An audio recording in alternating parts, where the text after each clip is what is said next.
वो जो टॉक्सिक माओं के बारे में आपने कहा है, तौबा अस्तगफिरुल्लाह, मैं डर गई हूँ, अल्लाह ऐसी कम अक्लों को अकल दे।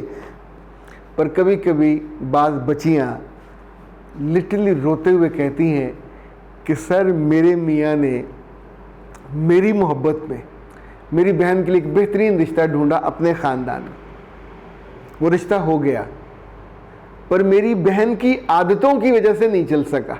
जो भी रिश्ता करवाएगा वो मोहब्बत में करवाएगा, खैर ख्वाही में करवाएगा। इसी तौर पे लड़की को डिफेंसिव रखने के लिए उसकी प्रैक्टिस पे, उसके क्लिनिक पे, उसकी जॉब पे कोई ना कोई उन्होंने एतराज़ करते रहना।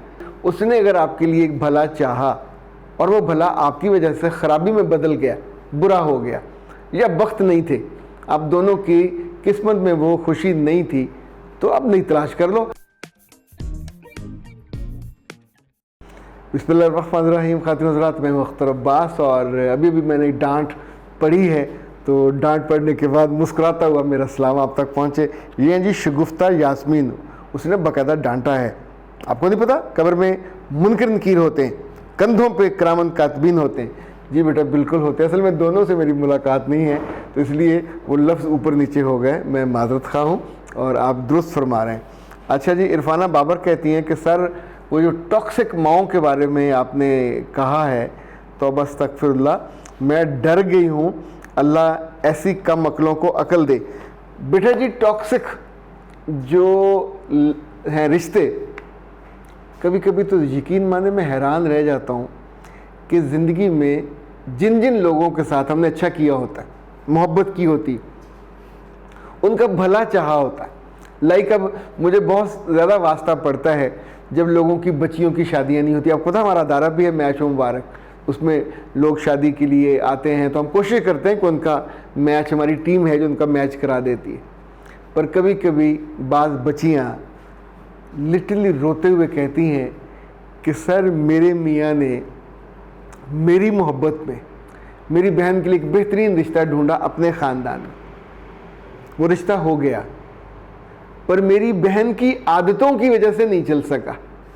लाइक इस खातून ने बताया कि उसने ज़िंदगी में कभी अपने मियाँ की शिकायत अपने घर वालों को नहीं की। अपने घर जहाँ वो रहती हैं, अल्लाह ने उनको गाड़ी भी दी, घर भी दिया, तो आसूदा थे।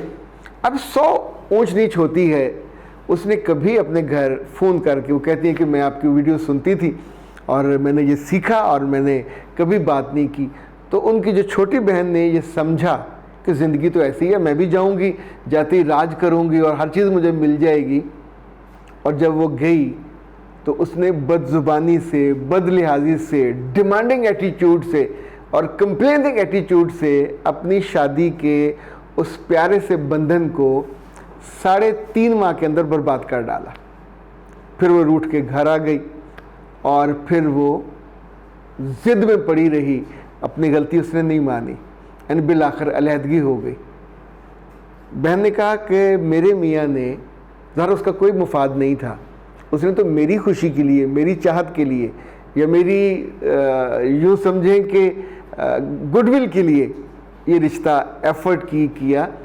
पर वो मेरी जो टॉक्सिक बहन है, पिछले कई बरसों से उसने पूरे ख़ानदान में मुझे और मेरे मियाँ को निशाना बनाया हुआ। कभी हमारे कद को, कभी हमारे रंगों को, कभी हमारी खुशियों को, कभी हमारे बच्चों को, यानी every time, every moment she is hating, she is complaining, she is blaming.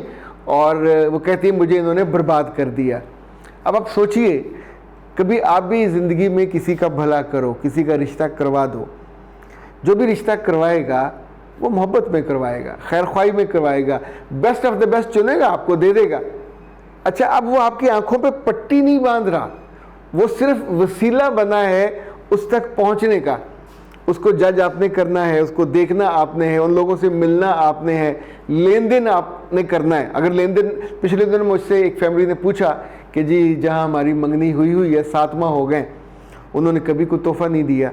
Every time वो हमें टीज़ करते रहते हैं। वो कहते हैं हमारा लड़का जो है उसने मज़ीद पढ़ना है तो उसकी फ़ीस का भी अरेंज करो, बाहर जाना है उसने तो उसका जाने का भी अरेंज करो। अभी सिर्फ मंगनी हुई है। तो मैंने उनसे कहा कि आपने ज़िंदगी भर अगर तवे पे बैठे रहना है तो शौक़ से बैठे रहिए। ये लोग इस काबिल नहीं हैं कि आप उसके लड़के की शक्ल देख के या घर देख के जो आपने रिश्ता बांधा है, ये सारी उम्र आपको अजाब देगा, तकलीफ़ देगा।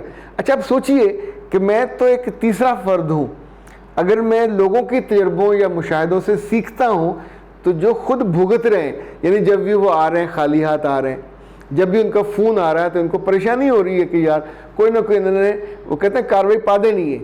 इसी तौर पे लड़की को डिफेंसिव रखने के लिए उसकी प्रैक्टिस पे, उसके क्लिनिक पे, उसकी जॉब पे कोई ना कोई उन्होंने एतराज़ करते रहना। तो ऐसे लोग जो टॉक्सिक लोग होते हैं उनके साथ रिश्ते को फिर डिस्टेंस करना चाहिए। उस बच्ची को जिसकी बहन ने उसको अजाब में मुब्तला किया हुआ है, ये काम कभी कभी भाइयों के साथ भी होता है, कभी चचाओं के साथ होता है, कभी तायों के साथ होता है। तो मुझे आपसे सिर्फ ये कहना है, ऐ प्यारे लोगों, कभी कोई आपकी ज़िंदगी में आपके बेटे या बेटी के लिए भला चाहे और किसी जगह रेफरेंस बन जाए तो अल्लाह खैर करे, किस्मत आपकी अच्छी होगी तो रिश्ता अच्छा चलता रहेगा। वक्त आपकी बेटी के या बेटे के अच्छे हों तो ये चलेगा। लेकिन अगर किसी कमी कोताही से, आपके अपने बच्चे की गलती से, कमी कोताही से, या किस्मत में नहीं लिखा हुआ उसका चलना, तो इसमें उस मोहसिन का क्या कसूर है? उसके पीछे डंडे लेके या उसके पीछे पूरा ख़ानदान क्यों लग जाए कि सानू इसे ने फंसाया सी? वो तो उसको क्या आपने लाखों रुपए दिया था, उसको क्या बेनिफिट था? उसने उनसे कोई जायदाद लिखवा ली अपने नाम, को घर ले लिया, को खेत ले लिए, को ट्रैक्टर ले लिया, को कार, ऐसा तो कुछ नहीं होता। तो बराए करम अपने दिल को, अपने ज़र्फ़ को और अपनी अकल को, इन सब को सोने से बचाना चाहिए। जब आपका ज़र्फ़ जाग रहा हो, जब आपकी अकल जाग रही हो, आप सोचिए आप कभी नाशुक्रे नहीं बनते, आप कभी मोहसिन कुश नहीं बनते। हमारे कम्युनिटी में मोहसिनों को मारने वाले, अच्छा ये तारीख़ में भी ऐसा हमें बताया जाता रहा कि पता नहीं हमारे अंदर क्या है कि हम अपने पे एहसान करने वालों को तंग करते हैं। शायद उस एहसान से बाद में बदला शुक्रगुजारी नहीं करना चाहते होते, उसका थैंकफुल नहीं होना चाहते होते। यानी गांव में हम होते थे तो जो रिश्ता करवाता था उसको सूट दिए जाते थे, हर आने जाने मौके पे उसको बुलाया जाता, कोई बच्चा होता उसको बुलाया जाता, यानी एक और तरह की फैमिली बॉन्डिंग हो जाती थी कि ये वो है। और वहाँ लोग अपनी बरादरी में एक दूसरे के बच्चे बच्चियों के लिए आगे बढ़ के ये काम करते थे।